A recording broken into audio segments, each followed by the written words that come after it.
Ningsih Priadi di sini akan mempraktekkan bagaimana metode mengajar mata kuliah pengantar akuntansi. Assalamualaikum warahmatullahi wabarakatuh. Waalaikumsalam warahmatullahi wabarakatuh. Alhamdulillahirabbil alamin. Bagaimana kabarnya teman-teman? Sehat? Sehat. Alhamdulillah. Gimana kemarin liburannya setelah UTS? Alhamdulillah. Refresh ya? Makin pusing setelah UTS? Tetap semangat ya? Untuk pertemuan kali ini ya, Ibu akan membahas bab baru ya tentang laporan keuangan. Nah, ada yang masih ingat ya teman-teman, sebelum UTS kemarin kita sudah belajar tentang apa saja? Oke, yang pertama penjurnalan, kemudian apa lagi setelah itu? Ke buku besar ya, kemudian yang ketiga apa? Neraca ya, kemudian setelah itu laporan keuangan, tapi belum pada format laporan keuangan yang terpisah ya, baru yang masih ada di neraca laju. Ibu sudah membagikan cuplikan video yang sudah ada di learning ya, tetapi di sini akan Ibu tampilkan mengenai laporan keuangan yang sudah Ibu kemas pada PowerPoint kemarin ya. Nah, tapi sebelumnya Ibu ingin melakukan absensi terlebih dahulu ya pada teman-teman ya. Siapa saja yang hadir, silakan yang hadir bisa mengajukan tangan ya. Sedangkan yang tidak hadir, teman-teman juga bisa bantu Ibu untuk memberikan keterangan ya tentang izin alfa atau tidak ada keterangan atau dispensasi dan lain sebagainya ya. Oke, yang pertama Fajar hadir ya, kemudian yang kedua Olivin hadir, kemudian Tolka, oke, Doni hadir, Abdullah hadir, Aditya hadir, Muhammad Fakhur izin ya, Ibu ya Ibu, Raudatul hadir, Dwi Raha hadir. Kalau begitu ya, Ibu sebelum menjelaskan tentang laporan keuangan pada hari ini, Ibu akan menjelaskan dulu CPL yang nantinya akan menjadi capaian minimal yang harus dikuasai oleh teman-teman untuk laporan keuangan ini. Yang pertama, dalam hal laporan keuangan, pertama teman-teman harus nantinya setelah menempuh materi pada hari ini sudah bisa memberikan definisi apa itu yang disebut dengan laporan keuangan. Kemudian yang kedua, teman-teman juga harus bisa menyebutkan jenis-jenis laporan keuangan. Kemudian yang ketiga, teman-teman juga harus bisa membuat atau menyusun laporan keuangan. Dan yang keempat juga harus bisa melakukan analisis laporan keuangan. Oke, bisa kita mulai materi untuk hari ini? Ya. Sekarang kita mulai ya materi untuk laporan keuangan hari ini. Apakah ada yang tahu apa yang disebut dengan laporan keuangan? Laporan yang di dalamnya berisi informasi. Laporan yang di dalamnya berisi informasi keuangan untuk membantu kepentingan dalam membuat keputusan ekonomi. Oke, laporan keuangan adalah laporan yang di dalamnya berisi informasi, yang dimana informasi itu digunakan untuk membuat suatu keputusan ekonomi. Oke, bagus ya pendapatnya. Yang lain ada yang setuju atau tidak setuju dengan pendapat yang dikemukakan oleh temannya?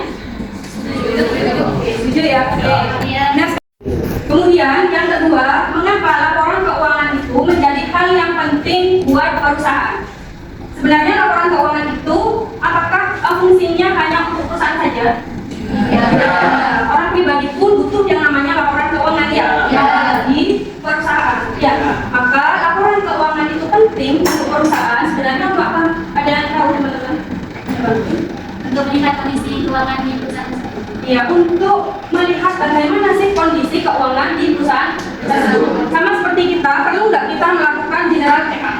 Untuk kamu misalkan, bagaimana sih kondisi tubuh kita? Nah, perusahaan itu ibarat sebuah tubuh ya, di mana laporan keuangan itu adalah informasi yang nantinya digunakan untuk perusahaan dalam halnya hasil cek kita. Kalau misalkan tingkat kolesterolnya tinggi, maka keputusannya apa? Yang mengurangi makanan yang bisa menjadi pemicu kolesterol. Sama seperti itu. Kalau misalkan ternyata bebannya tinggi ya, maka harus kita evaluasi beban mana yang menjadi penghambat atau berpengaruh terhadap kesehatan atau keuangannya. Laporan keuangan harus disusun berdasarkan standar yang berlaku. Teman-teman tahunya standar akuntansi itu standar apa? Ya, PSAK, pedoman standar akuntansi keuangan. Ya. Atau misalkan kalau itu adalah laporan keuangan yang digunakan di dalam dunia internasional, berarti harus kita sesuaikan dengan tuntutannya IFRS ya. Atau kalau misalkan itu adalah perusahaan syariah ya, maka harus kita sesuaikan dengan PSAK yang mengatur laporan keuangan syariah. Ataupun kalau misalkan UMKM, maka ada SAK-nya tersendiri ya. Jadi laporan laba rugi itu adalah laporan untuk mengetahui apa? Iya, laba atau rugi perusahaan. Ya. Kemudian laporan yang kedua adalah laporan apa? Laporan posisi keuangan atau dikenalnya dulu disebutnya neraca. Mana laporan ini menggambarkan apa? Bagaimana posisi aktiva atau aset, kemudian kewajiban dan ekuitas. Kemudian yang ketiga laporan apa? Arus kas. Laporan arus kas adalah laporan yang menggambarkan bagaimana arus kas di suatu perusahaan. Apakah arus kas positif atau arus kas negatif? Apakah lebih banyak pemasukannya atau lebih banyak pengeluarannya? Dan yang terakhir adalah ekuitas. Laporan yang menggambarkan apakah terdapat perubahan apa? Ekuitas atau modal dari awal periode sampai akhir periode. Oke, bagus ya. Nah, sekarang kita lanjut pada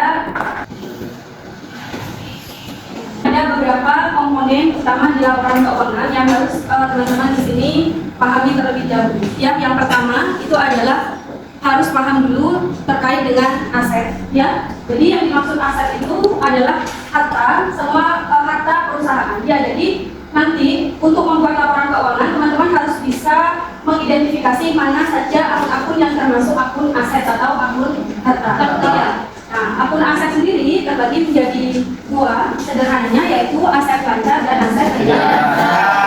Kemudian untuk yang kedua itu adalah liabilitas. Ya, untuk liabilitas itu adalah berkaitan dengan kewajiban. Jadi kata lainnya hutang. Ya, artinya teman-teman juga nanti harus bisa mengidentifikasi mana saja akun-akun yang merupakan kewajibannya perusahaan. Contohnya apa? Contohnya kewajiban jangka pendek atau itu kewajiban jangka panjang. Dan yang ketiga setelah liabilitas itu adalah ekuitas. Jadi ekuitas itu adalah modal, ya, baik itu modalnya pemilik ataupun modalnya pemegang saham. Kalau itu adalah perusahaan perseorangan, mungkin modalnya masih terbatas pada modal pemilik. Tapi kalau sudah berupa PT yang terbuka, ya, atau perusahaan yang sudah go public, maka pasti modalnya di situ terdiri dari modal pemegang saham juga. Kemudian yang terakhir adalah harus bisa mengidentifikasi pendapatan dan biaya. Ini penting untuk tahu. Misalkan kalau penjualan itu termasuk pendapatan atau biaya? Jadi harus bisa memastikan kalau misalkan gaji karyawan apakah pendapatan atau biaya? Biaya. Itu ya. Jadi kita harus pahami dulu 4 komponen ini. Setelah itu baru kita bisa membuat laporan keuangan. Nah, untuk di minggu pertama ini maka kita akan membuat laporan keuangan. Yang pertama adalah laporan laba rugi. Laporan laba rugi ya tadi sudah disampaikan oleh temannya ya. Tadi laporan laba rugi adalah laporan yang berkaitan dengan pendapatan, segala pendapatan dan beban perusahaan ya. Untuk mengetahui apakah perusahaan itu laba atau rugi, maka kita harus tahu dulu ya, dan harus mengintisapkan mana yang laba, mana yang pendapatan, mana yang beban. Tidak boleh kita misalkan langsung mengatakan perusahaan ini laba atau rugi tanpa membuat laporan laba. Nah, oleh karena itu sekarang akan dibentuk kelompok ya, untuk kelompok besar. Mau dipilihkan atau pilih sendiri? Pilih sendiri ya. Oke, silakan bisa dibentuk menjadi 4 kelompok ya. bisa berderet tergantung teman-teman ya. Jumlahnya juga ibu serahkan kepada teman-teman. Soalnya sudah ibu tampilkan di depan, nanti teman-teman bisa menjawab ya. Pertama dianalisis terlebih dahulu mana yang termasuk pada pendapatan, kemudian mana yang termasuk pada bulan, kemudian yang kedua dibuatkan laporan laba intinya. Ya, satu kelompok cukup mengerjakan satu, silakan dikerjakan ya.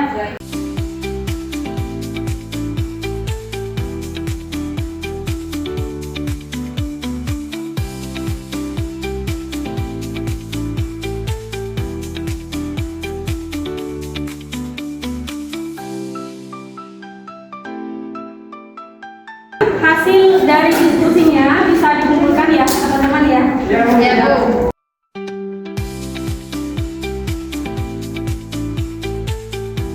Oke, dari hasil yang sudah dikerjakan, nampaknya sudah benar semua ya ini ya. Ya. Yang kita cek dulu ya. Ternyata kesimpulannya laba atau rugi? Berapa labanya materi kita pada laporan keuangan ibu cukupkan hari ini. Nah, sebelum ibu tutup perkuliahan pada hari ini, ibu minta teman-teman untuk menyimpulkan bahasan apa yang sudah kita pelajari selama 1 jam lebih ini. Ya, silakan. Siapa yang mau menyimpulkan? Oke, mungkin yang ngacung duluan ya. Kalau Ya, di sini saya bisa menyimpulkan definisi dari laporan keuangan ini merupakan laporan untuk mengetahui informasi dari keuangan perusahaan untuk membuat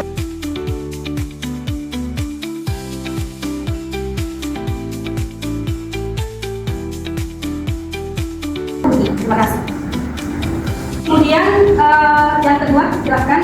Ya, Bu, di sini terkait laporan keuangan, di mana mulai dari definisi bahwa laporan keuangan itu sendiri ialah laporan yang berisi tentang informasi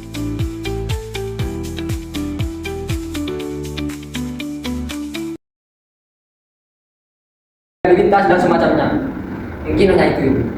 Oke, baik, terima kasih atas kesimpulannya yang sudah disampaikan. Alhamdulillah, berarti hari ini CPL kita, capaian pembelajaran kita sudah tuntas ya. Pada hari ini teman-teman sudah tuntas dalam hal materi penyusunan laporan keuangan. Tapi untuk materi penyusunan laporan keuangan untuk pertemuan selanjutnya, maka akan kita bahas mengenai laporan perubahan ekuitas, kemudian arus kas, dan laporan posisi keuangan.